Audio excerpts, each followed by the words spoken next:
Assalamualaikum warahmatullahi wabarakatuh. Kami dari kelompok 4 kelas A akan memaparkan materi tentang sistem ekskresi pada manusia. Adapun anggota kelompok kami berjumlah 3 orang. Yang pertama ada Sipa Dewi Widianti, yaitu saya sendiri, dan ada rekan saya, Septi Mira Yulianti dan Sherly Nurul Agustin. Sistem ekskresi adalah sistem yang berperan dalam pengeluaran zat-zat yang sudah tidak diperlukan lagi oleh tubuh. Contohnya seperti pengeluaran urin, pengeluaran keringat, dan pengeluaran karbon dioksida. Adapun organ dari sistem ekskresi adalah ginjal, paru-paru, hati, dan kulit. Selanjutnya, dikarenakan ginjal merupakan organ dari sistem ekskresi, maka kita akan membahas tentang sistem perkemihan. Mengapa demikian? Karena ginjal sangat berperan penting di dalam sistem perkemihan. Sedangkan definisi dari sistem perkemihan itu sendiri adalah sistem organ yang memproduksi, menyimpan, dan mengalirkan urin. Selanjutnya ada anatomi dari sistem perkemihan, yang mana anatominya ini berjumlah menjadi 4 organ. Yang pertama ginjal, yang kedua ureter, yang ketiga kandung kemih, dan yang keempat ada uretra. Ginjal merupakan organ yang sangat berperan di dalam proses sistem perkemihan, yang dimana ginjal ini terdapat 3 lapisan. Lapisan yang pertama disebut korteks, merupakan lapisan yang berada di luar.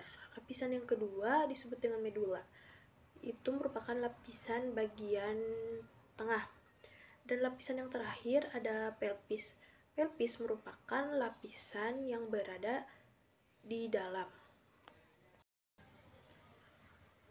Ginjal juga mempunyai arteri, yang dimana arteri di dalam ginjal dinamakan dengan arteri renalis. Nah, arteri renalis itu terbagi menjadi beberapa macam lagi.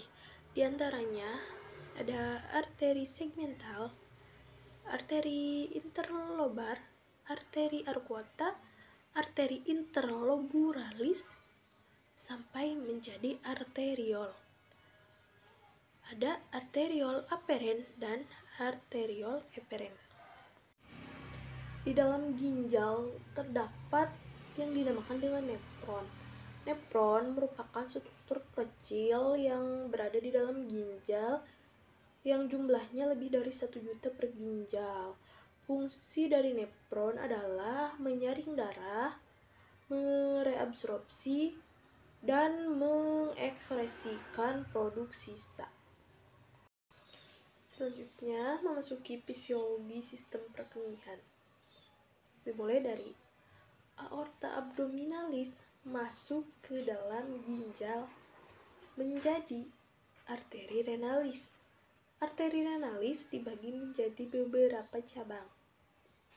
Di antaranya arteri segmental, arteri interlobar, arteri arcuata, arteri interlobularis, sampai menjadi arteriol aferen. Setelah arteri renalis melewati beberapa cabangnya, sampailah ke nefron, maka disebut dengan arteriol aferen. Arteriol aferen masuk ke kapsula Bowman, lalu ke kapiler glomerulus, dan di sanalah terjadi proses fisiologi yang pertama, yaitu filtrasi.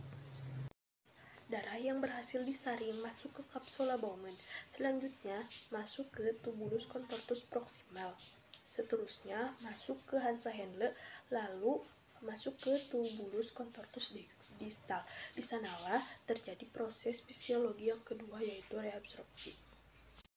Zat yang tidak tersaring diendapkan di tubulus contortus distal, lalu dikumpulkan di tubulus collectivus. Nah, itulah proses fisiologi yang ketiga atau yang disebut dengan augmentasi. Selanjutnya dialirkan oleh uretra ke kandung kemih. Nah, ketika urin sudah mencapai 300 ml, maka ada rangsangan untuk berkemih, lalu dikeluarkan oleh uretra. Nah, proses itulah yang dinamakan dengan proses ekresi, yaitu proses pengeluaran urin.